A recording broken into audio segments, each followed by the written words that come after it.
الحمد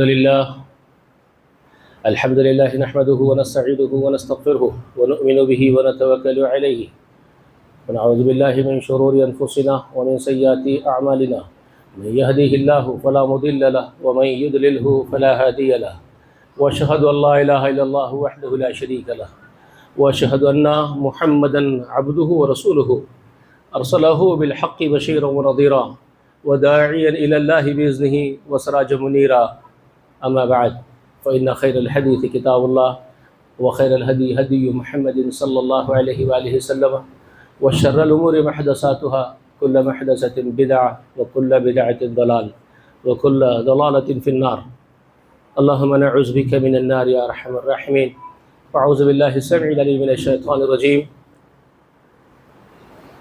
وإذ ابتلى إبراهيم ربه بكلمات فأتمهن قال إني جاعلك للناس إماما قال ومن ذريتي قال لا ينال أحد الظالمين وقال الحي لا يموت ومن أحسن دينا ممن أسلم وجهه لله وهو محسن واتبع ملة إبراهيم حنيفا واتخذ الله إبراهيم خليلا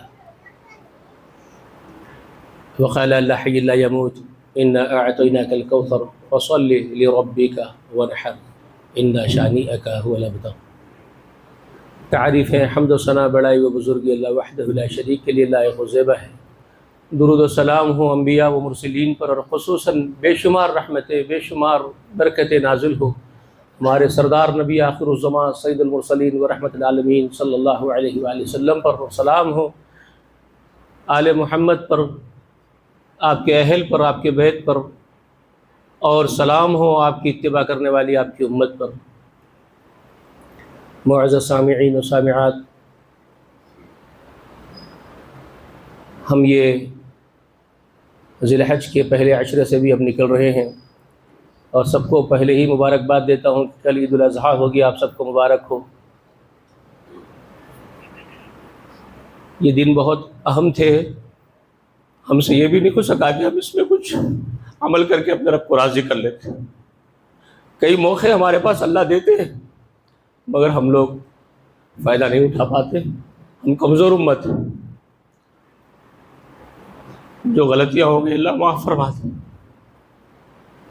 یہ 10 دنوں کے بارے میں اللہ نے اس کی قسم کھائی تھی سورہ فجر میں، والفجر ولیال عشر، 10 راتوں کی قسم ہے. تو تمام مفسرین کا اتفاق ہے کہ یہ 10 راتیں جس کی قسم سورہ فجر میں اللہ نے کھائی وہ یہی عشرے کی 10 راتیں تھیں، جو پہلا عشرہ ذی الحج کا ہوتا ہے. رسول اللہ صلی اللہ علیہ وسلم کی صحیح حدیث بار بار سنتے ہیں، علماء آپ کو بیان کر چکے ہیں، آپ لوگ سن چکے ہیں کہ 10 دنوں میں اللہ تعالیٰ کو جو اعمال ہے، رسول اللہ علیہ وسلم کا فرمان ہے، بہت محبوب ہے وہ اعمال جو ان 10 دنوں میں کیے جاتے ہیں. تو جتنی ہو سکے نیکیاں کرنی تھی، جو ہم سے بن پڑا ہم لوگوں نے کیا، اللہ اس کو قبول فرما لے.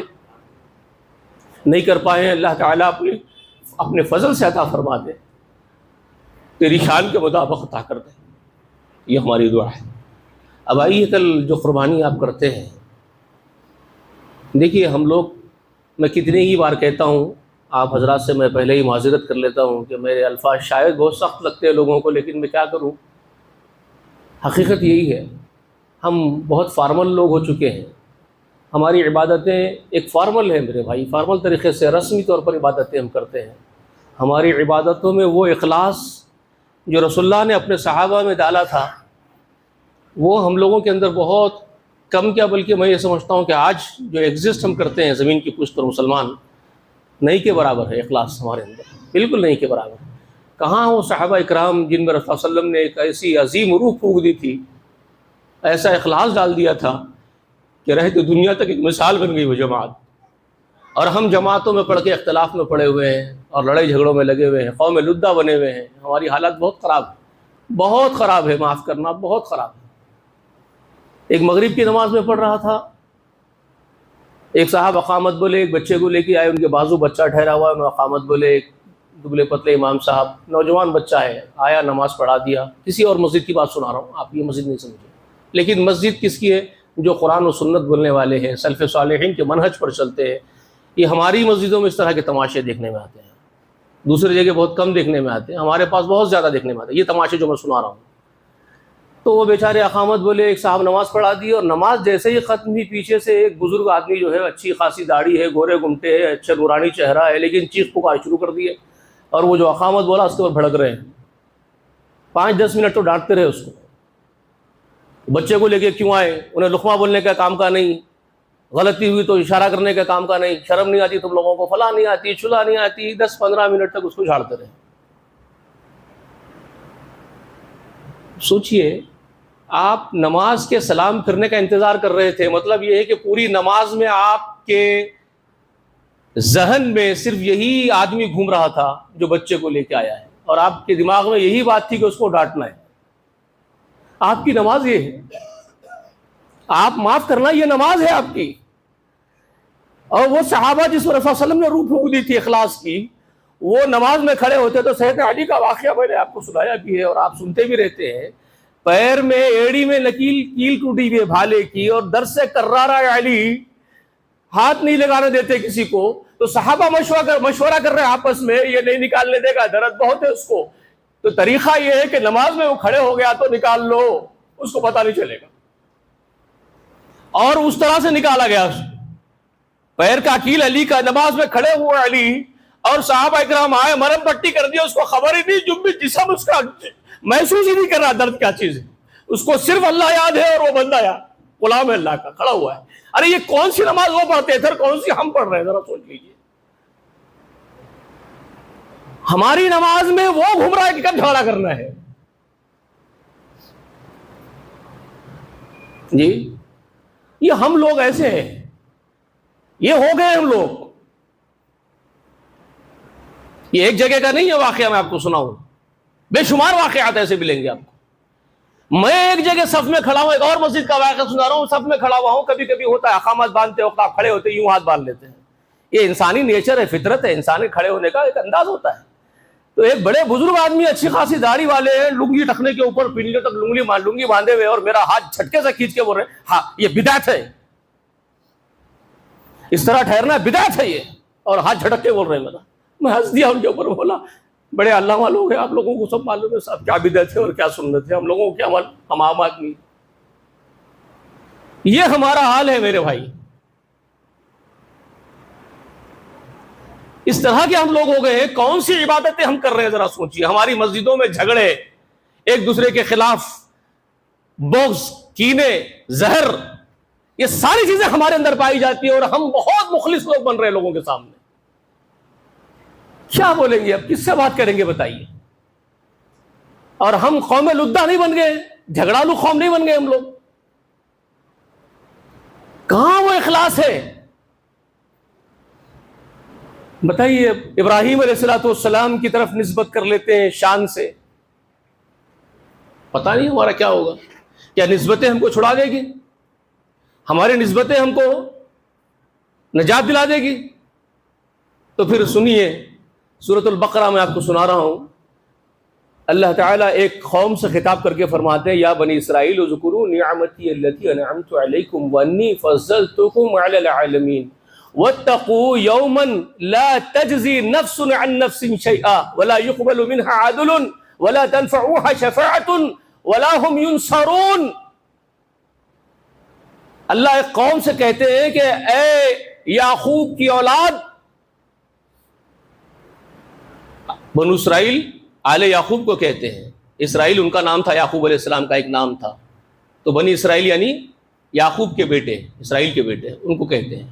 تو اللہ ان کو خطاب کر کے ڈانٹتے ہوئے فرما رہے، یا بنو اسرائیل اذکروا نعمتی التی انعمت علیکم، اے یعقوب کے بیٹے، اے اولاد یعقوب، میری ان نعمتوں کو یاد کرو جو تم پر میں نے اپنی نعمتیں کی تھی، میں نے تم کو سارے جہاں والوں میں فضیلت دی تھی، انی فضلتکم علی العالمین۔ ان کو اپنی فضیلت کا زعم تھا، ہمیں بھی اپنی فضیلت کا زعم ہو رہا ہے نا، ہم بھی تو ان کے نقش قدم پر چل رہے ہیں، ہم بھی اس گھمنڈ میں سڑ رہے ہیں کہ ہم بھی بہت اعلیٰ درجے کے لوگ ہیں، ہم کو اللہ تعالیٰ نے قرآن و حدیث دیا ہے، تو ہم یہ کہہ رہے ہیں کہ ہم قرآن و سنت والے موحدین، جنت کا ٹھیکہ ہمارے پاس ہے، جنت کے سرٹیفکیٹس، ڈاکومنٹری ہمارے ہاتھ میں آگے، پورے ڈاکومنٹس دے دیے گئے ہم لوگوں کو، ہمارا مقابلہ کون کر سکتا ہے؟ یہ بدعتی، یہ مشرکین ایک ہی نہیں ہے ہمارے مقابلے. یہ زعم میں ہم بھی تو سڑ رہے ہیں. ہمارا بھی یہی گمان ہے کہ سب بدعتی مشرکین سب جہنم میں چلے جائیں گے، ایک ہی جماعت جنت میں جانے والی وہ ہم لوگ ہیں. جنت کے سرٹیفکیٹ پورے ہمارے پاس اللہ تعالیٰ کے پاس سے آ گئے ہیں، ایک فرشتہ ایک پیغمبر لا کے دے دیا ہمارے کو. یہ ہمارا خیال ہے. وَاتَّقُوا يَوْمًا لَا تَجْزِي نَفْسٌ عَن نَفْسٍ شَيْئًا. ان لوگوں کو اللہ تعالیٰ ڈراتے ہوئے فرماتے ہیں یعقوب کے بیٹو اس زعم باطل میں نہ پڑے رہو کہ تم پر بہت بڑی نعمت میری ہے تو تم کہیں نہیں سما رہے ہو. میری نعمتوں کو یاد کر کے استغفار کرو میرے حضور میں، رو گڑگڑاؤ، میرے بندے غلام بنو. یہ ان کو تاکید تھی نا. اور کہا جا رہا ہے کہ اس دن سے ڈرو جس دن کوئی نفس کسی نفس کے کام نہیں آئے گا. تم اس زعم میں سڑ رہے ہوں گے کہ ہمارا باپ یعقوب، اسحاق، ابراہیم، ہمارا کیا بگڑے گا؟ ہم تو ابراہیم کی آل ہیں تو ہمارا کیا بگڑے گا، ہے نا. توحید کا زعم ہے نا ان کو بھی.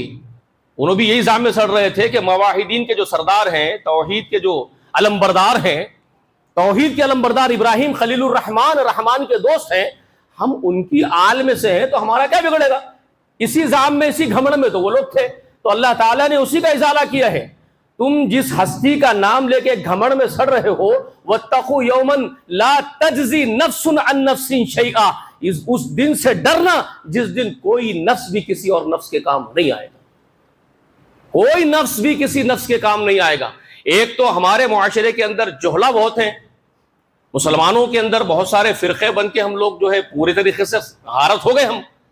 تو ہمارے اندر ایک طبقہ ایسا بھی ہے، جاہل طبقہ، جو اپنے آپ کو بڑے بڑے پگڑیاں باندھ کے علامہ دہر سمجھنے والے، ہرے پگڑیاں، کالے پگڑیاں، پیلے پگڑیاں، پتہ نہیں کون کون سے لباس، یونیفارمز الگ الگ، ہر ایک اسکول کا ایک الگ یونیفارم، تھاٹ آف اسکولس الگ ہے اور ہر تھاٹ آف اسکول کا ایک الگ یونیفارم، کسی کا ہرا، کسی کا کالا، کسی کا پیلا. اور زعم یہ ہے کہ ہماری نسبت محمد رسول اللہ سے ہم بچ جائیں گے. وہی ایگزیکٹلی وہی کانسیپٹ یہودیوں میں جو پایا جاتا تھا، آج قادریوں میں، چشتیوں میں، سہروردیوں میں. تو برا نہیں ماننا، سلفیوں میں بھی ہے. وہی تو زعم ہمارے اندر بھی ہے کہ ہم محمدی طبقے کے لوگ ہیں تو ہم بخشے جائیں گے. ہم تو تقلید نہیں کر رہے ہیں، مقلد نہیں ہے تو ہم بہت اونچے درجے کے ہو گئے ہیں. تو یہاں ان آیات سے ہم سب کو ڈرنا چاہیے. وَاتَّقُوا يَوْمًا لَا تَجْزِي نَفْسٌ عَن نَفْسٍ شَيْئًا، کوئی نفس کسی نفس کے کام نہیں آئے گا اس دن. اور یہ بات محمد رسول اللہ نے اپنے خانوادے سے فرمائی، صحیح حدیث ہے، صحیح روایات موجود ہیں. اپنے پورے خاندان کو خطاب کر کے فرمائے رسول اللہ صلی اللہ علیہ وسلم، اے بنو فلاں، اے بنو فلاں، اے بنو فلاں. اپنے پورے قبیلے والوں کو ایک ایک قبیلے کا نام لے لے کر ذکر کر کے فرمایا تم ڈرو اللہ تعالیٰ سے، اس دن سے ڈرو، اپنا عمل کرو، اپنے رب کو راضی کرو، میں محمد تمہارے کام نہیں آؤں گا. سب کو بولتے تھے، بہت بڑی بات ہو گئی، سب کو تو بول ہی دیے تھے رسول اللہ صلی اللہ علیہ وسلم. اپنی پھوپھی کو تک بول دیے تھے، صفیہ بنت عبد المطلب، اے میری پھوپھی عبد المطلب کی بیٹی صفیہ، تمہارا بھتیجا محمد ہے تو تم یہ زعم لے کے نہیں بیٹھ جانا کہ میں تم کو چھڑا لوں گا اللہ کے عذاب سے، میں تمہارے کام نہیں آؤں گا. سب کو تو بول ہی دیے تھے. حد یہ ہو گئی تھی میرے دوست، لخت جگر اور وہ عظیم بیٹی جو پوری زندگی غربت میں گزار رہی ہے، چکی پیس کے ہاتھوں میں چھالے پڑے ہوئے ہیں، رسہ کھینچ کے سینے پہ رسے کا نشان پڑا ہوا ہے، وہ غریب بیٹی جو اللہ کے نام پہ جیتی اور مرتی ہے، اس کو خطاب کر کے تک فرما دیا، اے فاطمہ بنت محمد. یہ تک بول دیا رسول اللہ لے کے، اے فاطمہ بنت محمد، اپنا عمل کر کے رب کو راضی کر لے، تیرا ابو تجھے نہیں چھڑائے گا اللہ کے غصے سے، غضب سے. اللہ، میں کام نہیں آؤں گا بیٹی. اب اس سے بڑھ کے اور کون سا نفس بچ جاتا ہے مجھے بتائیے. یہاں تک فرما دیا محمد رسول اللہ نے. یہ امت اندھے بہرے بن کے جی رہے ہو، ہم لوگ اندھے اور بہروں کی طرح جی رہے ہو. تم کو یہ رسول اللہ کی ندات نہیں سنائی، ٹکرائی نہیں کہ تمہارے کانوں سے اب تک کہ فاطمہ کو بول رہے محمد. تم میں کس کھیت کی مولی بچ جاتے، اس کے بعد کیا بچ جاتے ہم لوگ. وَاتَّقُوا يَوْمًا لَا تَجْزِي نَفْسٌ عَن نَفْسٍ شَيْئًا وَلَا يُقْبَلُ مِنْهَا عَدْلٌ وَلَا تَنْفَعُهَا شَفَاعَةٌ وَلَا هُمْ يُنصَرُونَ. اللہ فرما رہے ہیں یعقوب کے بیٹو، اس دن کسی سے فدیہ قبول نہیں ہوگا. اس دن کسی کی سفارش کسی کو کام نہیں دے گی، کسی کی سفارش. تمہارے باپ اسحاق کی سفارش، تمہارے باپ ابراہیم کی سفارش، اے امت محمدیہ تمہارے نبی محمد رسول اللہ اگرچہ سفارش کریں گے لیکن وہ سفارش اللہ خود طے کرے گا محمد رسول اللہ کے لیے. خود رسول اللہ نے فرمایا یہ خود رسول اللہ نے فرمایا ہے، اللہ میرے لیے تعداد مقرر کرے گا، نشاندہی کرے گا تو میں اتنوں کو ہی جہنم سے نکالوں گا، اور 3 مرتبہ سجدے میں گروں گا، 3 مرتبہ بھی اللہ تعالیٰ ہی میرے لیے تعداد مقرر کرے گا، اتنوں کو نکال لو تو میں اتنوں کو نکالوں گا۔ اس کے بعد بخاری شریف کی حدیث ہے، اس کے بعد رسول اللہ فرماتے ہیں کہ میں کہوں گا اے اللہ اب جہنم میں وہی لوگ بچ گئے جن کو قرآن نے روک لیا ہے، جن کو قرآن نے روک لیا ہے جہنم میں نکلنے سے، اب وہی بچ گئے ہیں۔ ذرا قرآن سے پوچھ لو کہ قرآن کن کو روک لیتا ہے ابد کے لیے جہنم میں، قرآن کن کو ابد کے لیے جہنم میں پکڑ لیتا ہے، روک لیتا ہے، ہمیشہ کے لیے جہنم میں ٹھوس دیتا ہے۔ قرآن خود آپ سے بیان کر دے گا، قرآن خود کہہ دے گا، اللہ کا بیان خود آپ کے سامنے عیاں کر دے گا۔ اللہ تعالیٰ کیا فرمائے گا؟ انہ من یشرک باللہ فقد حرم اللہ علیہ الجنہ ومأواہ النار وما للظالمین من انصار۔ قرآن کہتا ہے، یہ قرآن سورہ مائدہ ہے، قرآن کہتا ہے کیا؟ جو اللہ کے ساتھ شریک کرتا ہے کسی شے کو اس کا ہمسر بنا دیتا ہے۔ ہم لوگ کیا سمجھتے ہیں معلوم ہے؟ جیسے ہی آیت آ جاتی ہے یا یہ لفظ آ جاتا ہے شرک کا، انہ من یشرک باللہ، تو ہمارے ذہنوں میں دوسرے لوگ گھومتے ہیں، خود کی ذات نہیں آتی۔ ہم میں کا ہر ایک کا حال یہی ہے، جیسے ہی انہ من یشرک باللہ بول کے پڑھ لیتے ہیں، حدیث کو سن لیتے ہیں، تو ہمارے دماغ میں شرک کرنے والے دوسرے آ جاتے ہیں، یہ وہ شرک کر رہے ہیں، وہ شرک کر رہے ہیں، وہ خبر کو جانے والے، وہ مندر کو جانے والے، وہ فلاں۔ رسول اللہ علیہ وسلم کی وہ بات ہمارے ذہن میں نہیں آتی، من صام لیرائی فقد اشرک، من صلی لیرائی فقد اشرک، من صدق لیرائی فقد اشرک۔ ہم اس کو بھول جاتے ہیں۔ جو نماز پڑھنے والا کسی کو دکھانے کے لیے نماز پڑھتا ہے وہ مشرک ہے، وہ شرک کرتا ہے۔ جو روزہ رکھنے والا دکھانے کے لیے روزہ رکھتا ہے وہ شرک کرتا ہے۔ کوئی صدقہ دینے والا دکھانے کے لیے صدقہ کرتا ہے وہ شرک کرتا ہے۔ مجھے میرا نفس اس وقت یاد نہیں آتا، کہیں یہ اعمال مجھ سے تو نہیں ہو رہے، کہیں مجھ سے یہ سرزد تو نہیں ہو رہا ہے، توبہ کروں، رو گڑاؤں، اس کی فکر پیدا نہیں ہوتی۔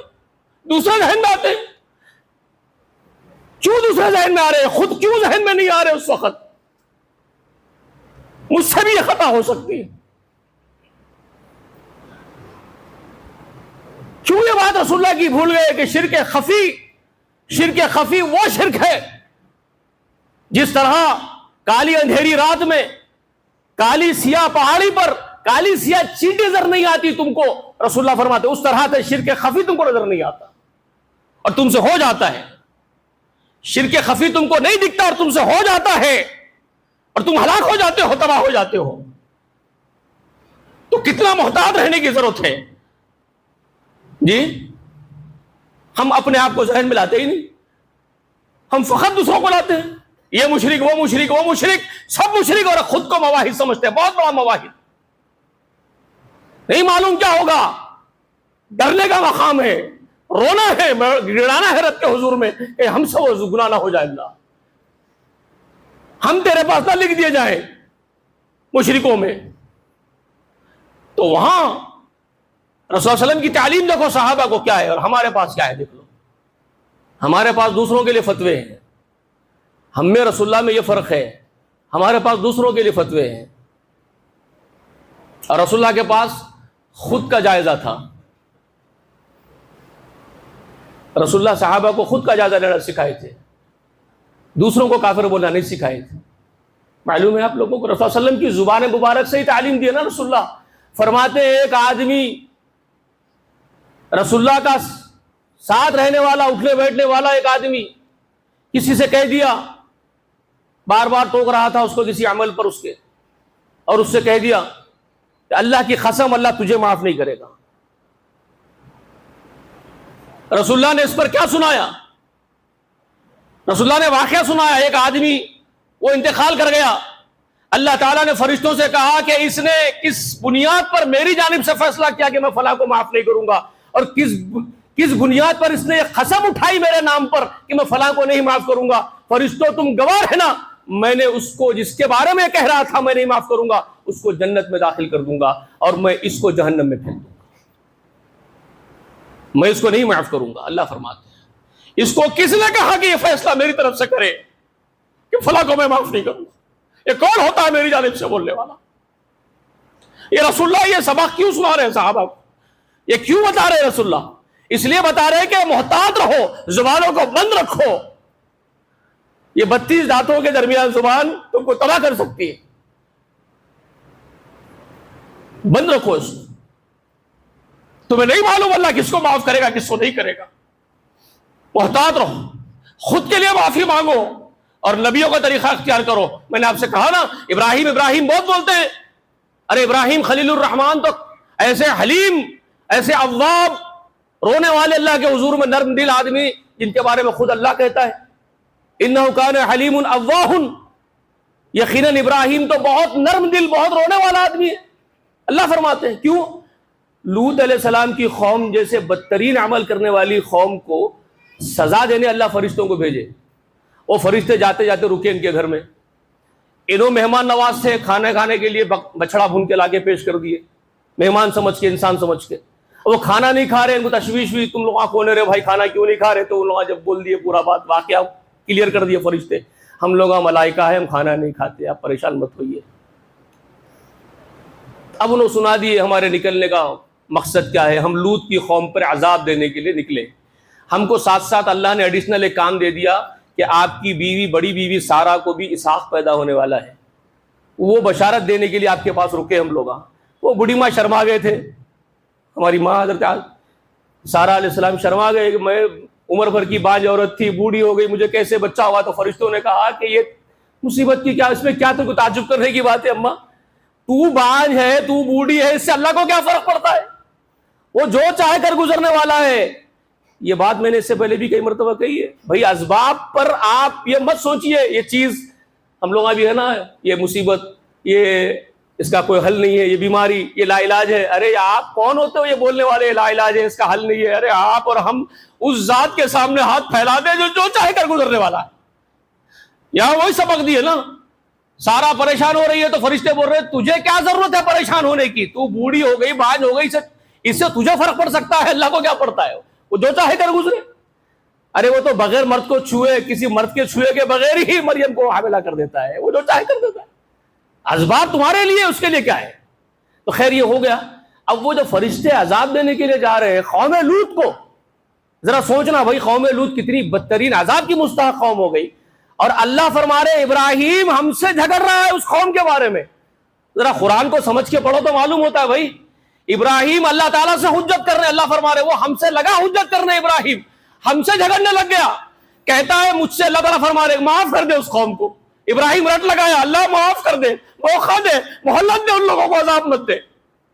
اللہ اکبر, کتنا نرم ہے ابراہیم. اللہ خود فرمایا انہ کان حلیم اواہ, کہہ رہا اللہ ابراہیم بہت نرم دل, بہت رونے والا تھا. ہم نے ابراہیم کو منا لیا, ابراہیم ہمارا فیصلہ ہو گیا, ہم باتیں ہم نہیں بدلتے. وہ قوم برباد ہوگی, تو مت پریشان ہو, تو مت رو. لیکن ابراہیم کا مزاج کیا ہے؟ رو رہے اور معافی مانگ رہے اس قوم کے لیے جو بدترین قوم ہے. اور ہم برخورداروں کا مزاج کیا ہے؟ ہر ایک کے بارے میں کفر کے فتوے تھوپتے, انہیں کافر, انہیں مشرک, انہیں فلاں. ہماری خواہش یہ ہے کہ لوگ جلدی جہنم میں چلے جائیں, اور وہاں انبیاء کی خواہش یہ ہے کہ کوئی جہنم میں نہ جائے. انبیاء کی خواہش یہ ہے, محمد رسول اللہ پر ظلم کے پہاڑ توڑے جاتے ہیں, پتھریں مار کے لہو لہان کر دیتا ہے ابو لہب,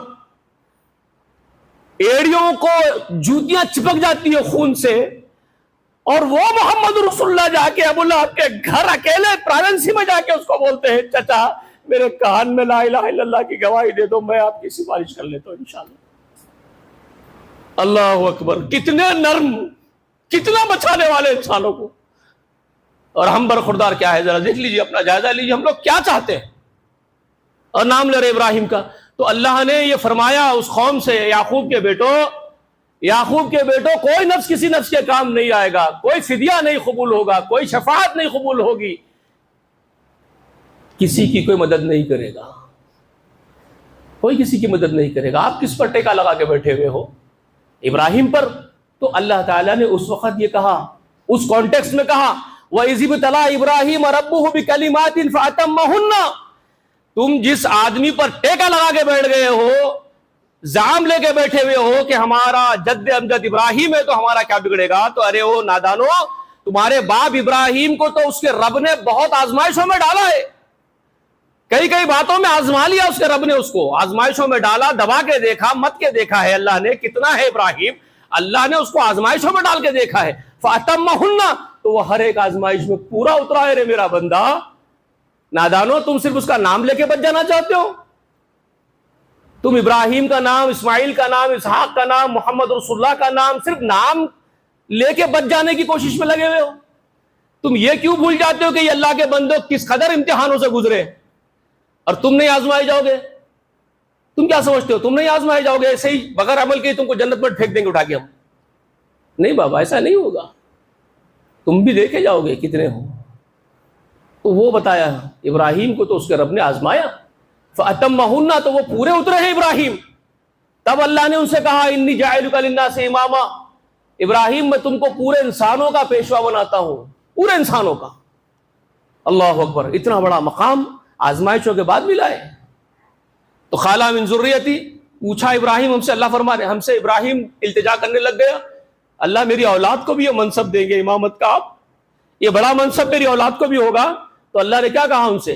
قال لا ینال احد الظالمین، میرا عہد، میرا وعدہ ظالموں کے لیے نہیں ہوگا ابراہیم، ظالموں سے میرا وعدہ نہیں ہوگا، میں ان کو معاف کروں گا۔ یاد رکھو، ہمارے لیے بھی میسج ہے، لا ینال احد الظالمین، اللہ وعدہ کر رہا ہے تمہاری اولاد کو بھی بخشوں گا لیکن ظالموں کو نہیں بخشوں گا۔ تو توبہ کرو، یاد کرو، اب کہیں ہم میں تو ظلم نہیں پایا جاتا ہے؟ ظلم و زیادتی، اللہ کے ساتھ بے عدلی، ناانصافی، اور لوگوں کے ساتھ ظلم اور بے عدلی اور بے انصافی، کہیں یہ ہمارے مزاجوں میں تو نہیں ہے؟ اگر ہے تو پھر معافی کا کوئی وعدہ نہیں ہم سے۔ لا ینال احد الظالمین، اللہ نے کلیئر کر دیا قرآن مقدس کے اندر، میرا وعدہ ظالموں سے نہیں، اللہ کے نیک ترین بندوں کے ساتھ اللہ کے وعدے ہیں، ڈرنے والوں سے اللہ کے وعدے ہیں، خشیت والوں سے اللہ کے وعدے ہیں، ظالمین سے نہیں۔ وَمَا لِلظَّالِمِينَ مِنْ أَنصَارٍ، کہتا ہے قرآن، کتنے بار اللہ نے قرآن میں کہا وَمَا لِلظَّالِمِينَ مِنْ أَنصَارٍ، ظالموں کا کوئی مدد کرنے والا نہیں ہوگا قیامت کے دن، کوئی نہیں۔ تو ظلم سے اپنے آپ کو بچانا ہے، ہر قسم کے ظلم سے۔ ظلم عظیم اللہ کے ساتھ بے عدلی ہے، اور مخلوق کے ساتھ جو بے اعتدالیاں ہیں، آپ کی بے عدلیاں ہیں، وہ بھی ظلم ہی ہے۔ تو ہر قسم کے ظلم سے اپنے آپ کو محفوظ رکھنا ہے، نیک ترین بندے بن کے زندگی گزارنا ہے، نرم خو بننا ہے جیسے انبیاء تھے، ہر ایک کے خیر خواہ بننا ہے۔ دشمن کے لیے بھی دعا کرتے تھے انبیاء کہ اے اللہ، اگرچہ یہ نادان ہے میری دشمنی میں آگے نکل رہا ہے، اس کو نہیں معلوم میں کون رہا۔ کتنے بار رسول اللہ علیہ وسلم کے واقعات سنتے ہیں آپ، اجی احد کے دن رسول اللہ کو خون کر دینے والی قوم، لہو نکل رہا پیشانی سے، دندان مبارک شہید ہو گئے، بے ہوش ہو رہے، غنودگی طاری ہو رہی ہے، اور کیا فرما رہے جانتے ہیں؟ اے اللہ اس قوم کو ہدایت دے دے، یہ نہیں جانتی، نادان قوم ہے، اللہ میں کون ہوں، میرا مرتبہ کیا ہے، یہ جانتے نہیں ہے مجھے، اس لیے مجھ پر ہاتھ اٹھا رہے ہیں۔ اے اللہ ان کو معاف کر دے، ان کو ہدایت دے دے۔ ایسا نبی جس کا نبی ایسا ہو، اور یہ امت کیسی ہو گئی؟ دشمنوں کے حق میں یہ الفاظ نکل رہے محمد رسول اللہ کی زبان سے، اللہ یہ نادان ہے، مجھے جانتے نہیں ہے میں کون ہوں، مجھ پر ہاتھ دراز کر رہے ہیں، اور ان لوگوں سے خطاب کر کے بول رہے کیا ہوگا ایسی قوم کا جو اپنے خیر خواہ نبی کو مارتی ہے، سوچو، ڈرو اللہ سے۔ کیسے نبی کی امتی کیسے ہونے چاہیے تھے اور کیسے ہو چکے ہیں، جائزہ لیجئے اپنا۔ اور ہم قربانیاں کرتے ہیں، ہم رسول اللہ کی نسبت کرتے ہیں، ہم سنت کہتے ہیں، ہم قربانیاں کرتے ہیں۔ ارے کیا کر رہے ہیں یار، کیا تماشا کر رہے ہیں؟ کیا قربانیاں جانور ذبح کرنے کا نام ہے؟ ابراہیم نے کب جانور ذبح کیا؟ پوچھو نا، آپ کے بڑے سے بڑے مفتی کو جا کے پوچھو، بڑے بڑے علماؤں کو پوچھو، اسلام میں جو بہت بڑے بڑے مقام والے ہیں، میں ان سے پوچھتا ہوں کہ ابراہیم علیہ السلام جانور کو قربان کرنے کی نیت سے قربانی کیے تھے کیا؟ بتاؤ صاحب، ابراہیم نے جانور ذبح کرنے کی نیت کر کے قربانی کی نہیں، تو اللہ نے کرایا ہے ان کے ہاتھوں سے جانور کو ذبح۔ بھائی وہ ہم پر رحم کیا گیا، ہم جیسے ناپیکاروں پر، ہم کب کر سکتے تھے؟ جو ابراہیم قربان کر رہے تھے وہ آپ اور ہم کب کر سکتے؟ بتائیے، کبھی نہیں کر سکتے، تو ہم پر رحم کیا گیا ہے۔ ہم برخوردار قربانی کا نام لے کے قربانیاں کر رہے ہیں. ایک تماشا نہیں بنا ہوا ہمارا. جا کے دیکھو میری بستی شاستری پورم پورا بیل بازار بنی ہوئی ہے. کیا تماشا کر رہے ہیں آپ؟ دھندا بنا ہوا ہے آپ کا. آپ دین کو بھی کیش کرنے کا دھندے والا طریقہ بناتے. بھیا آپ لوگ یہ قوم ہے, آپ اللہ کے دین کو کیش کرتے ہیں. ہر ایک کا یہ حال ہے, عوام کا بھی اور خواص کا بھی.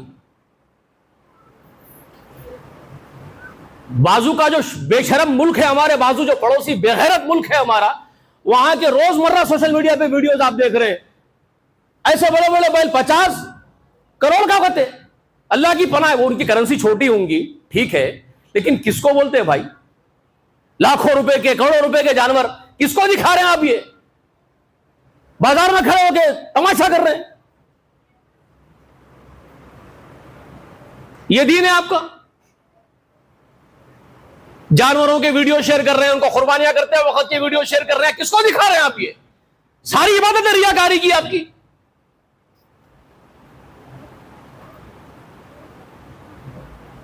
عجیب تماشا نہیں ہے اس امت کا, مجھے بتائیے. اور ایک طرف ابراہیم علیہ السلام کی پوری زندگیوں کی قربانیاں دیکھ لو آپ, پوری لائف کی قربانیاں آگ میں ڈال دیے جی, پوری قوم والے مل کر کے. اور پوری قوم سے کھڑے ہو کے اکیلا بندہ کہتا ہے یا قومی انی بریء مما تشرکون انی وجہت وجہی للذی فطر السماوات والارض حنیفا وما انا من المشرکین.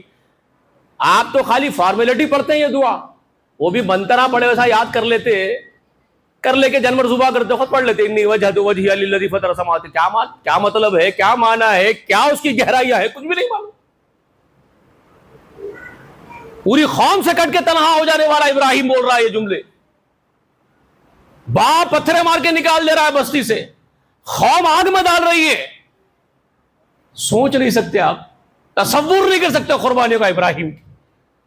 اقبال بول رہا ہے آج بھی گر ہو ابراہیم سا ایما پیدا, آگ کر سکتی ہے انداز گلستہ پیدا. فرشتوں کا سردار جبرائیل آیا, لوگ تمہیں آگ میں ڈال رہے ہیں ابراہیم, کیا کہتے ہو؟ میں فرشتوں کے ساتھ تمہاری مدد کروں؟ میں فرشتوں کو لے کے آیا ہوں تمہاری مدد کے لیے, کیا میں مدد کروں؟ اللہ نے مجھے اجازت دی, اگر تم چاہو تو تمہاری مدد کر دوں. تب پوچھتے جس اللہ نے تم کو اجازت دی ہے میری مدد کر دینے کی, کیا میرا وہ اللہ یہ بات نہیں جانتا کہ مجھے آگ میں ڈال رہے؟ جبرائیل کہتا وہ تو سب کچھ جانتا ہے. تو پھر کہنے لگے کہ پھر تمہاری مدد کی مجھے کیا حاجت بن جاتی ہے جبرائیل؟ جب میرا رب سب جانتا ہے تو تمہاری مدد کی مجھے کیا حاجت ہے بتاؤ؟ مجھے تمہاری مدد کی کوئی ضرورت نہیں جبرائیل. جو میرا رب ہے وہ قادر مطلق ہے, اگر وہ مجھے بچانا چاہے تو وہ کسی کا محتاج نہیں. وہ علی کل شیء قدیر وفعال لما یرید, جو بچا لے گا مجھے, اگر میرے جل جانے سے وہ راضی ہو جاتا ہے اور اس کی یہی منشا ہے تو میں اپنے وجود کو اس کے خاطر مٹانے تیار ہوں. بھلے مجھے جلا لے دو ان کو, اگر وہ اس سے راضی ہوتا ہے تو میں جل جاؤں گا. اگر وہ بچانا چاہے تو وہ کسی کا بھی محتاج نہیں ہے, تمہارا تو کیا کسی کا بھی نہیں. جب اللہ نے دیکھا کہ ابراہیم کا ایمان اس درجے کا بلندی کو پہنچ گیا ہے, اتنا اوپر کہ جبرائیل فرشتوں کے سردار سے یہ بات کہہ رہا ہے, تو اللہ نے بھی ثابت کر دیا, اللہ نے دکھا دیا ہے میرے غلام, جس چوٹی پر تیرا ایمان ہے تیرا رب ویسا ہی ہے جیسا تو گمان اس کے بارے میں کرتا ہے. تو جیسا گمان تیرے رب کے بارے میں کرتا ہے ابراہیم, تیرا رب ویسا ہی ہے. دیکھ, میں جبریل سے نہیں کہوں گا کہ آگ ہٹا دے, میں کسی فرشتے کو کسی مخلوق کو نہیں بولوں گا. آگ جلاتی کس کے حکم سے ہے؟ آگ کو جلانے والی کس نے بنایا ہے؟ میں نے بنایا ہے. اس کی کیا مجال کہ جب تک میں سے حکم نہ دوں تجھے جلا دے تجھے. تو اللہ فرماتے ہیں کہ خلنا یا نار, ہم نے کہا اے آگ, اللہ سیدھے آگ سے بات کر رہے ہیں, خلنا یا نار کونی بردا وسلام علی ابراہیم, اے آگ تو ابراہیم پر ٹھنڈی ہو جا, گلے گلزار بن جا, سلامتی والی بن جا. اللہ اکبر. موسیٰ کو بتا دیا اللہ نے, اے موسیٰ پانی ڈبوتا ہے, تم سمجھتے ہو پانی ڈبوتا ہے, پانی کی مجال ہے کہ جب تک میرا حکم نہ ہو کسی کو ڈبو دے. تو اپنا آسا تو مار. پانی سے حکم دے کے کہہ دیا کہ میرے موسیٰ کو نکال اور میرے دشمن کو ڈبو. اللہ نے دکھا دیا جو حکم اس کا ہوتا ہے وہی ہوتا ہے کائنات، اور کچھ نہیں۔ تو اقبال کہتا ہے آج بھی گر ہو ابراہیم سائمہ پیدا، آگ کر سکتی ہے انداز گلستہ پیدا۔ کہاں ہم کہاں وہ جی، اور ہم برخوردار ہر جگہ جھنڈے لگا لیتے، فلاں مدد المدد المدد فلاں المدد چلا۔ ارے تم کوڑی بھر کا ایمان لے کر کے ابراہیم کی طرف نسبت کرتے ہو، ان کی قربانی کرتے ہو، کوڑی بھر ایمان لے کے۔ ذری مصیبت آتی ہے تو تم جاتے ہو یہ بابا کے پاس، وہ درگاہ پہ، وہ تم کہاں کہاں ٹھونگے مارتے ہو، اور تم ابراہیم ہو، تم ابراہیم کے قریب ہو جو فرشتوں کے سردار سے کہتا ہے تمہاری مدد کی حاجت نہیں۔ بتاؤ کہاں ایمان ہے ہمارا، کہاں ہم؟ بہت دور ہے اس سے، بہت دور ہے۔ اسباب پر ہمارا ایمان، ہم لوگوں کے چاپلوس، ہم جی حضوریاں کرنے والے، ہم کہاں ابراہیم تک پہنچیں گے؟ لیکن قربانیاں تو کر رہے ہیں، سنت ہے، گوشت کھانے کے لیے، گوشت کھانے کے لیے۔ اللہ نے کیا کہا؟ لن ینال اللہ لحومها ولا دماؤها ولکن ینالہ التقوی منکم۔ تمہارا گوشت، تمہارے خون، ہم کو اس سے کوئی سروکار نہیں۔ اللہ فرما رہے سورہ حج میں، تمہارے جانوروں کے گوشت سے، تمہارے جانوروں کے خون سے ہمارا کوئی سروکار تعلق نہیں۔ لن ینال اللہ لحومها ولا دماؤها، اللہ کے پاس نہ گوشت آتا ہے نہ خون آتا ہے، ولکن ینالہ التقوی منکم، ہمارے پاس جو چیز تمہارے یہاں سے پہنچتی ہے وہ تمہارے دلوں کی پرہیزگاریاں ہم تک پہنچتی ہیں۔ یہ اللہ فرماتے ہیں۔ کتنے ہم پرہیزگار ہیں اس کا جائزہ لے لیجئے۔ کل قربانی کرنے سے پہلے آج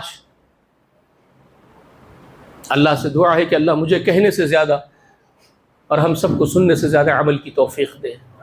اور قربانی کے بارے میں یہ بات سن لیجئے، وہ انبیاء کی سنت ہے، وہ ابراہیم کی سنت ہے، وہ محمد رسول اللہ کی سنت ہے، اس کو پورے اخلاص کے ساتھ بجا لائیے، اور ضرور بجا لائیے۔ استطاعت جس کے پاس بھی ہے وہ قربانی ضرور کرے، کیونکہ رسول اللہ کا حکم ہے جس کے پاس قربانی کرنے کی استطاعت ہے وہ ٹھنڈے دلوں سے قربانیاں کرے، رسول اللہ فرماتے ہیں۔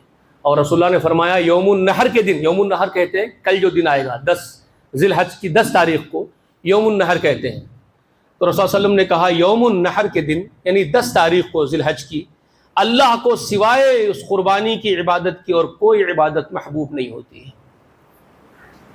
تو رسول اللہ نے کہا ٹھنڈے دلوں سے قربانیاں کرو، اور یہاں تک تاکید فرمائی استطاعت ہونے کے باوجود قربانی اگر کوئی نہ کرتا ہو تو وہ ہماری عیدگاہوں سے دور رہے، ہمارا اس سے کوئی تعلق نہیں، رسول اللہ نے کہا، یہ وعید ہے، پھر ہمارا اس سے کوئی تعلق نہیں۔ لیکن قربانی کرو للہیت کے ساتھ، ان صلاتی و نسکی و محیایا و مماتی للہ رب العالمین، میری نمازیں، میری قربانیاں، یہاں تک کہ میرے جینے کا، تمام جینے کا مقصد اور میری موت کا مقصد صرف میرے رب کو راضی کرنا ہو، اس نیت کے ساتھ قربانیاں کرو، صرف اللہ کے غلام بن کر کے، صرف اللہ کے غلام، نہ اس میں کوئی مفاد ہو، نہ کوئی ریا ہو، نہ کوئی دکھاوا ہو، نہ کوئی آمیزش ہو، کچھ نہیں، صرف اپنا رب راضی ہو جائے، اس غرض سے پورے دل کی گہرائی سے قربانی کرنے کا حکم رسول اللہ نے دیا۔ استطاعت ہے تو قربانی ضرور کرو۔ اور ابھی ایک صاحب میرے سامنے بیٹھے پوچھ رہے تھے کیا ہم لوگ گائے میں حصہ لے سکتے تھے؟ بہت چھوٹی باتیں ہیں، ایک زمانے سے امت کے اندر یہ مسئلے عام اور معروف مسئلے ہیں۔ رسول اللہ علیہ وسلم فرماتے ہیں کہ ایک قربانی ایک بکرے سے، بکرے کے قبیل میں، بکرا ہو، دمبا ہو، مینڈا ہو، اس کی قبیل میں نر ہو کہ مادہ ہو، یہ سب قربانی کے لیے ہیں، تو ایک بکرے میں ایک قربانی ہے، ایک قربانی ہے، ایک بکرے میں ایک قربانی ہے۔ اور وہ ایک قربانی صرف ایک آدمی کی طرف سے ہوتی ہے کیا؟ اب تک یہ امت جھگڑوں میں پڑی ہوئی ہے، اللہ اس امت کو ہدایت دے، اور بیکار کے جھگڑوں میں پڑی ہوئی ہے۔ ایک قربانی ایک آدمی اپنی اور پورے اپنے گھر والوں کی جانب سے بھی کر سکتا ہے، ایک ہی قربانی اپنے طرف سے اور پورے اپنے اہل کو اس میں شامل کر کے کر سکتا ہے، یہاں تک کہ زندے ہی نہیں مر گئے سے بھی اس کے اہل میں شامل ہو جاتے ہیں، جو اس کے مرحوم اگر اس کا باوا نہیں ہے، لیکن جب وہ یہ نیت کر لیتا ہے اللہم تقبل منی و من اہلی، اللہ یہ ایک قربانی قبول فرما لیجئے میرے اور میرے پورے اہل کی طرف سے، تو اس کے مرحوم باوا بھی اس میں شامل ہو جاتے ہیں۔ مرحوم اماں بھی شامل ہو جاتے ہیں، بلکہ اگر دادا دادی مرحوم ہے تو وہ بھی شامل ہو جاتے ہیں۔ ارے اللہ وہ عظیم، اتنا عظیم ثواب دینے والا ہے، آپ اس کو پابند کر رہے ہیں، آپ اللہ کو پابند کر رہے ہیں۔ ایک آدمی کے لیے قربانی بولا اللہ میاں، کب اتنا کنجوس ہو گیا تمہارا رب؟ تمہارا رب کتنا کنجوس کب سے ہو گیا ہے؟ تم ایسے کنجوس کو تو رب مانتے ہو؟ رب تو بہت دلیر ہے، غلام کو دیکھتے ہیں کہ غلام لے آیا ہے ایک قربانی میرے حضور میں، اور کہہ رہا ہے کہ اللہ میرے اور میرے اہل کی طرف سے اللہ سب کو کافی کر دیتے۔ اور یہ بات ائمہ مفتی کی نہیں ہے، ایک ائمہ مفتی کا فتویٰ نہیں ہے، یہ کائنات کے سب سے بڑے مفتی کا فتویٰ ہے، اور عمل ہے، خود سب سے بڑے مفتی کا عمل ہے۔ کس کا؟ اللہ مفتی ہے سب سے بڑا، اس کے بعد مخلوق میں سب سے بڑا مفتی کون؟ اللہ کے بعد سب سے بڑا مفتی محمد رسول اللہ ہمارا نبی ہے، اور یہ ان کا عمل ہے۔ صحیحین میں بخاری میں روایت آتی ہے کہ رسول صلی اللہ علیہ وسلم عید کے دن نماز سے فارغ ہونے کے بعد عید کے میدان میں ہی 2 بکرے منگائے، 2 بڑے سنگ والے بکرے منگائے، 2 بڑے سنگ والے بکرے رسول اللہ کے پاس لا کے پیش کرے، ایک بکرے کو سلا دیے، اور اس کو ذبح کرتے ہوئے رسول صلی اللہ علیہ وسلم اپنے زبان سے یہ فرما رہے اللہ کے حضور، اللہم تقبل منی ومن اہلی، اللہ اس قربانی کو قبول کر لے میرے اور میرے پورے گھرانے کی جانب سے۔ اللہ یہ ہے محمد، وہ جانتے اللہ کو۔ ہو گیا ایک جانور ذبح ہو گیا، اس کے بعد دوسرا جانور پکڑ کے سلا کے کہنے لگے اللہم تقبل منی ومن امتی یا ارحم الراحمین، اے اللہ یہ ایک قربانی کو میری اور میری پوری امت کی جانب سے قبول کر لیجیے۔ اللہ اکبر، پوری امت کو شامل کر لیا محمد رسول اللہ نے۔ اب میں یہ کہتا ہوں اگر کوئی مفلس مسکین امتی رسول اللہ کا قیامت تک پیدا ہونے والوں میں سے وہ قربانی نہیں کر رہا ہے، اس کو ڈرنے کی ضرورت نہیں ہے، رسول اللہ نے تیری جانب سے قربانی کر دی۔ اللہ اللہ، سلام ہو مصطفیٰ پر، قربانی کر دی میرے نبی نے۔ اللہ اکبر، اللہم صلی علی محمد۔ ہر قیامت تک آنے والے ایک ایک مسکین امتی کو ڈرنے کی ضرورت نہیں، رسول اللہ نے قربانی کر دی تیری۔ اتنا عظیم ہے وہ اللہ جو پوری امت کو شامل کر لیتا ہے ایک قربانی میں محمد کی، اور آپ برخوردار یہ فتوے دے رہے ہو۔ ہمارا مسلک، ہم حنفیوں کا مسلک ہے ایک آدمی ایک قربانی کرے گا۔ تم 2 کوڑی کے نہیں ہو، تمہارا مسلک کیا، تمہاری بساط کیا، تم کیا، تم محمد رسول اللہ کے مقابلے میں کیا ہو؟ تم اس عظیم سخی اللہ کے بندے ہو، غلام ہو، اس کو کہاں اتنا محدود کر رہے ہو؟ تو ایک قربانی پورے اہل کی جانب سے کیا بلکہ امت محمد کی طرف سے قبول ہوئی، سمجھے؟ تو ایک بکرا، ایک مینڈا یا ایک مینڈی یا ایک بکری ایک قربانی رکھتی ہے، اور ایک قربانی ایک آدمی کی طرف سے بھی ہوتی ہے، اس کے پورے گھر کی طرف سے بھی ہوتی ہے۔ اب رہی بات دوسرے جانوروں کی، تو رسول اللہ فرماتے تھے اونٹ لو، امت کے لوگوں مسکین ہے، غریب ہے، مفلسین ہے میرے امت کے لوگ، بکرے کی استطاعت نہیں رکھتے ہیں، تو ایک اونٹ پکڑو، 10 آدمی شامل ہو لو، تو ایک اونٹ میں 10 قربانیاں ہو جائیں گی۔ رسول اللہ فرماتے ایک اونٹ میں 10 قربانیاں اللہ کر دے گا تمہارے لیے، 10۔ جیسے ایک بکرا تو 10 بکرے جمع کر دیا اللہ نے ایک اونٹ کے اندر، 10 بکرے جمع ہو گئے، سمجھ لو، ایک مثال دے رہا ہوں موٹی، کہ 10 قربانیاں ہو گئی، اور ہر ایک آدمی کا اس کی نیت جب وہ کرے گا کہ اونٹ میں میں مل رہا ہوں، میرا وہ بھائی مل رہا ہے، میرا وہ بھائی مل رہا ہے، تو وہ میرا بھائی، میں نیت کر لے رہے ہم لوگ کہ ہم ایک ایک قربانی 10 آدمیوں کی ہو گئی ایک اونٹ میں، اور ہم نیت کر رہے ہیں کہ یہ ایک حصہ ایک قربانی ہے تو میں اور میرے پورے اہل کو اس میں شامل کر لیتا ہوں، تو وہ ایک حصے میں وہ اور اس کا پورا کنبہ شامل ہو جائے گا۔ اللہ اکبر، اتنا سخی اللہ، اتنا سخی اللہ۔ ایک گائے میں 7 آدمی مل لے سکتے، رسول اللہ صلی اللہ علیہ وسلم فرما رہے، ایک گائے ایک بیل جو بھی ہے اس میں 7 آدمی مل کر کے 7 قربانیاں ہو جائیں گی، وہ 7 قربانیاں بن جائیں گی۔ 7 آدمی مل کر کے قربانی کر لو، 7 قربانیاں ہیں، اور ہر ایک کی طرف سے وہ اس کا کنبہ شامل ہوگا۔ لوگ پوچھتے ہیں مرحوم کی طرف سے قربانی کرنا نہیں کرنا، ارے آپ کی نیت میں آپ کے مرحومین خود شامل ہو جاتے ہیں۔ اللہم تقبل منی ومن اہلی، آپ کے اہل میں آپ کے مرحوم بابا آ گئے، امی آ گئے، سب آ گئے، نارے بابا الگ سے بھی کرنا چاہ رہا تو اجازت ہے، اس میں جھگڑے کی کیا بات ہے؟ اگر الگ سے بھی ایک قربانی بابا کے نام سے، اماں کے نام سے، مرحوم کے نام سے کر لیتا ہے تو ہمارے پاس ہمارے سلفیاں بھی اتنے سخت پتھر ہے، نہیں ورنہ مردے کی طرف سے قربانی نہیں ہے، جائز نہیں ہے، جائز، ارے تیرے کئی پورے بابا جائز ہے نہیں۔ حضرت علی کو رسول صلی اللہ علیہ وسلم وصیت کرے، یہ حدیث موجود ہے، بہت سارے لوگوں کا اس کے اوپر اتفاق بھی ہے، اختلاف بھی ہے، تو آپ صرف اتنا بول دو بھائی اختلاف بھی ہے، اتفاق بھی ہے، تمہاری مرضی ہے، کیا کرتے کر لو۔ اگر کوئی مجھ سے پوچھا تو میں یہی بولوں گا بھائی حضرت علی کو رسول صلی اللہ علیہ وسلم حکم دیے، اس بات کی سند حسن درجے کو حدیث پہنچ رہی ہے، لوگ اس کی سند بتا رہے ہیں، اختلاف بھی ہے، اتحاد بھی ہے، جو کرنا ہے آپ کی مرضی میں آئے کر لو، لیکن زندے کو تو قربانی کرنا ہے، وہ عبادت ہے۔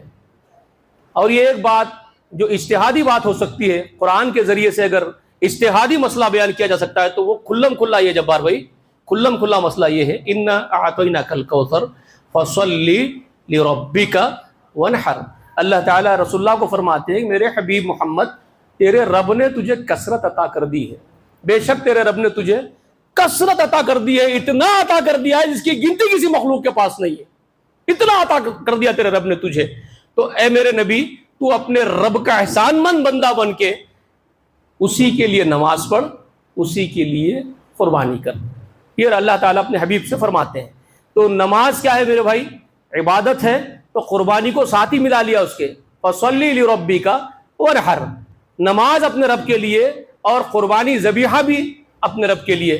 تو اب آپ نماز اپنے مرحوم باپ کی طرف سے پڑھتے ہیں کیا؟ اجتہادی بات کر رہا ہوں، نماز اپنی مرحوم والدہ کی طرف سے ادا کرتے ہیں کیا؟ نہیں کرتے، وہ ایک عبادت ہے، تو قربانی بھی ایک عبادت ہے، اس میں یہ کفایت کر جاتا ہے، اللہم تقبل منی ومن اہلی، یہ مسئلہ کفایت کر گیا آپ کے لیے، اب اس میں جھگڑے کی ضرورت باقی نہیں رہ جاتی ہے۔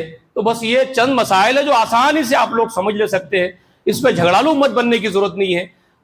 تو یہ وہ مسائل ہیں قربانی کے۔ اب رہی بات قربانی کر دیے کتنے حصے کرنا لڑ لیتے، ہمارے مسلک میں 3 حصے کرنا ہے، ہمارے پاس 2 حصے کرنا ہے۔ جمہور علماء کہتے ہیں بھائی حصوں پہ نکو لڑو، کھاؤ کھلاؤ۔ رسول اللہ پہلے کیا کرتے تھے، قربانی صرف 3 دن تک کھانے کا پرمیشن دیتے تھے، قربانی کا گوشت صرف 3 دن تک کھانا، ذخیرہ نہیں کرنا، 3 دن کے بعد خود نہیں کھانا، سب بانٹ دینا، 3 دن میں ختم ہو جانا پورا گوشت، بولتے تھے رسول اللہ شروع کے دور میں، یہ بخاری میں حدیث ہے۔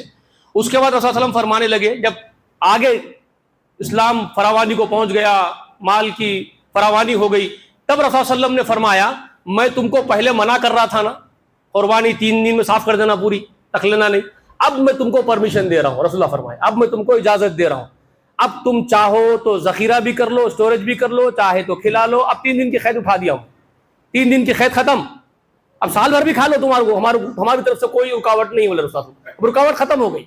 لیکن صحابہ میں عبداللہ ابن عمر اور ان کے ساتھی کچھ اور تھے، وہ لوگ صرف 3 دن تک ہی کھاتے تھے، 3 دن میں پورا بانٹ دیتے تھے۔ وہ لوگ یہ بولتے تھے کہ کھانے سے زیادہ کھلانے کو ترجیح دو، خود کھا کے کتنا کھاتے، اللہ میں خود کھلاتے، سال بھر کھاتے رہتے۔ اگر اپن آج کا جائزہ لے لیں گے اپنے ایگزسٹنگ مسلمانوں کا، تو ہزاروں گوشت کے دکانیں ہیں، روز کے ہزاروں بیلا گایا بکرے صاف کر دے رہے اپن لوگ کھا کے۔ اب قربانی کھاتے رہنا بول کے ضروری تو نہیں ہے نا بھائی، تو کھانے پہ کھلانے کو ترجیح دینا۔ سورہ حج میں اللہ تعالیٰ کی ایک آیت ہے جس سے ابو حنیفہ کا اجتہاد ہے، سن لو، ابو حنیفہ کا رتبہ اور مقام بھی ہمارے سر آنکھوں پہ ہے، کیونکہ ہمارے اسلاف میں، ہم سلفی لوگ ہیں، اسلاف کو اپنے بزرگ ماننے والے لوگوں میں سے ہم لوگ، تو ہم سب کی قدر کرتے ہیں، ابو حنیفہ بھی ہمارے بزرگ ہیں، ہم صرف غلطی جہاں ہو رہی ہے اس کا ازالہ کرتے ہیں، باقی سب باتیں نہیں کرتے ہم کسی کے بارے میں۔ تو ابو حنیفہ رحمۃ اللہ علیہ کا یہ فتویٰ ہے قرآن کے اجتہاد پر کہ اللہ تعالیٰ فرماتے ہیں وَالْبُدْنَ مِن شعائر اللہ، اللہ کے شعار میں سے اونٹ، اور اونٹ کی قربانی کے بارے میں اللہ تعالیٰ کا حکم آیا، جب تم اونٹ کو ذبح کرو کھڑے کر کے، فَإِذَا وَجَبَتْ جُنُوبُهَا، جب اس کی پیٹھ زمین کو لگ جائے، فَكُلُوا مِنْهَا وَأَطْعِمُوا الْقَانِعَ وَالْمُعْتَرَّ، تو تم اس میں سے، اس گوشت میں سے اونٹ کے خود بھی کھاؤ، جو لوگ نہیں مانگتے ہیں، خنات کرتے ہیں، مانگتے نہیں ہیں تمہارے سے تحفہ دو گوشت دو، نہیں مانگتے ہیں، ان کے پاس خود ہی ہے، تو ویسے لوگوں کو بھی کھلاؤ، اور جو تمہارے گھروں کو آگے مانگتے ہیں صاحب دیو نا، تو ان کو بھی کھلاؤ۔ تو اللہ تعالیٰ فرما رہے ہیں فَكُلُوا مِنْهَا، ایک حصہ ہو گیا، وَالْمُعْتَرَّ 2 حصے ہو گئے، ٹھیک ہے، وَالْخَانِعَ اور خنات کرنے والے 3 حصے ہو گئے۔ تو ابو حنیفہ یہ قرآن کے ان جملوں سے اجتہاد کرتے ہیں کہ اپنی قربانی کے 3 ڈیوائڈ حصے کر لو، ایک خود کھانے کے لیے رکھ لو، اور دوسرا والخانعہ کے لیے جو خیانت کرتے دوست ہیں رشتہ دار ہیں ان کو بانٹنے کا رکھ لو، اور ایک معترہ جو نہیں مانگنے گھر کو آتے فقیرہ ان کو دینے کے لیے رکھ لو، 3 حصے کر لو۔ یہ ابو حنیفہ کا فتویٰ ہے، یہ قرآن کی آیت کے ساتھ وابستہ اجتہاد ہے ان کا، تو اس میں کوئی حرج کی بات نہیں ہے۔ 3 حصے اگر کوئی کر لے رہا ہے قربانی کے تو اچھی بات ہے، بری بات نہیں ہے، اچھی بات ہے۔ خود کھانے سے زیادہ کھلانے کو ترجیح دے لینا، تو یہ وہ چند مسائل ہیں۔ اللہ تعالیٰ سے دعا ہے کہ اللہ تعالیٰ ہم کو عمل کرنے کی توفیق دے، اور ایک لمبا وقت ہو جاتا، کبھی کبھار ہوتا تو درگزر کرنا، دیکھنا مسئلے کی نوعیت کیا ہے، کون سے دن بات ہو رہی ہے، کیا سامنے ہمارے مسائل ہیں، تو بات کرتے کرتے تھوڑا دیر ہو گئی ہوں گی، جا کے باہر چیم گویا نہیں کرنا، فونا نہیں کرنا۔ اللہ کے واسطے دلوں سے یہ باتوں کو نکال دو، صبر کی عادت بھی ڈال لینا ہماروں کو۔ السلام علیکم رحمۃ اللہ۔